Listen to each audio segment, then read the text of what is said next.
Hej och välkomna till räta linjens ekvationslektionen. Vi tar samma exempel som på förra lektionen, att vi ska hyra en cykel.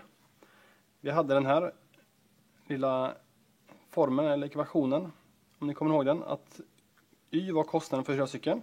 Det kostar 50 kronor i grundavgift och sen kostar det 20 kronor per timme vid hyrcykeln.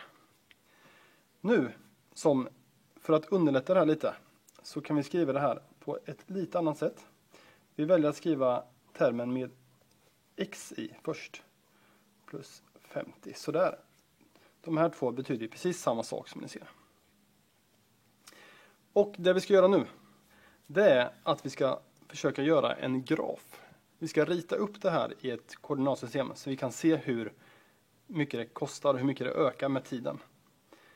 Och för att göra det så börjar vi med att göra en värdetabell.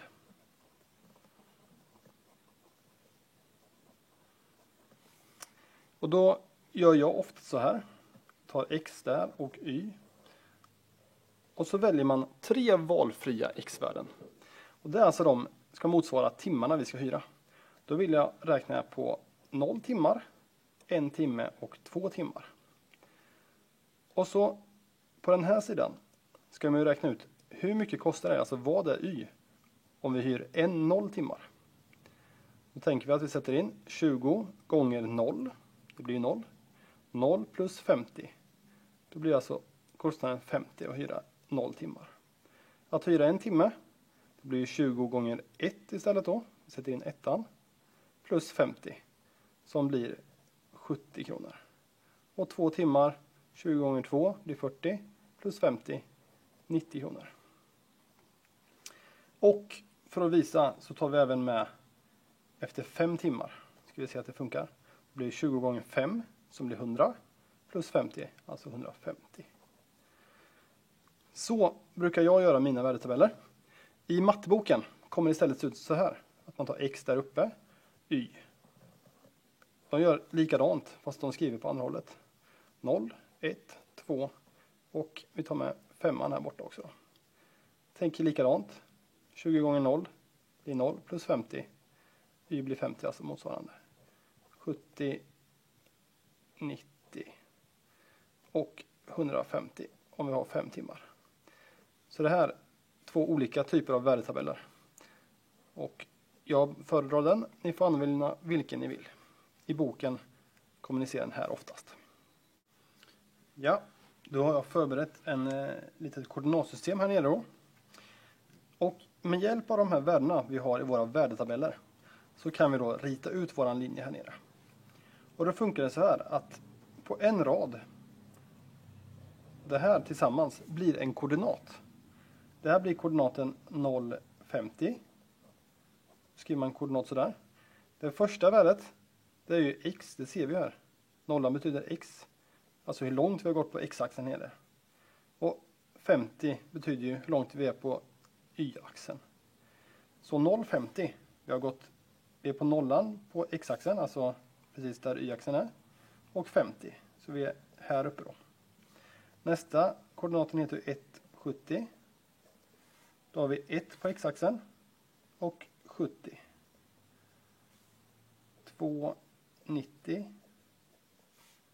2 på x-axeln, 90 på y.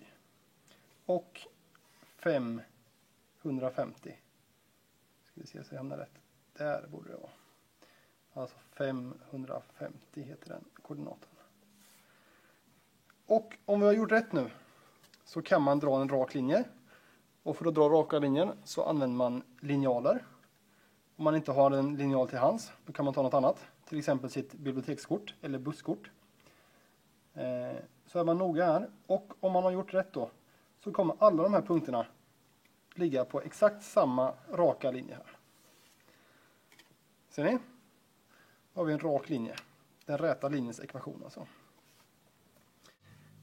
Den räta linjens ekvation lyder y är lika med kx plus m. Och jag sa ju att det här var en rätt linjens ekvation. Och det ser vi här, det blev en rät linje. Då har vi 2 nya bokstäver där, x och y. Det är ju alltså vart i koordinatsystemet vi håller hus. Men K och M är nya för oss. Och de har ju olika betydelser. Om vi tittar här i så är M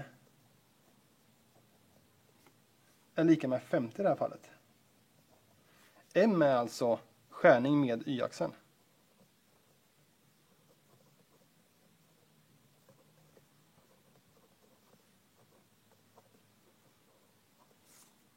K är 20. Nej, det ska jag inte skriva här. Vi skriver lutningen. K är lutningen. Och lutningen kan man kolla ut här. Om vi ställer oss på en, där är x2, så går vi ett steg framåt. Vi har gått från 2 till 3 alltså. Och så kollar vi, hur mycket uppåt måste vi gå? Jo, här var det 90. Och där blir det 110. Alltså har det ökat K lika med 20. Det är alltså den sträckan som det ökar. När man tar ett steg i x-led så ökar det 20 i det här fallet. Då är lutningen 20. Eller K20.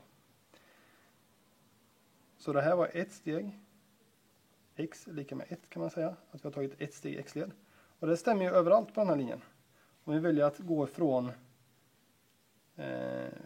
4 här till 5. Då tar vi ett steg x-led. Och vi har gått från då 130 till 150.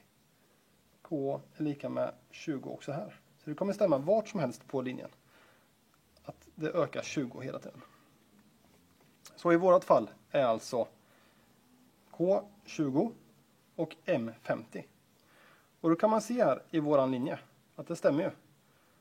Om vi skriver här, y är lika med K, x plus M.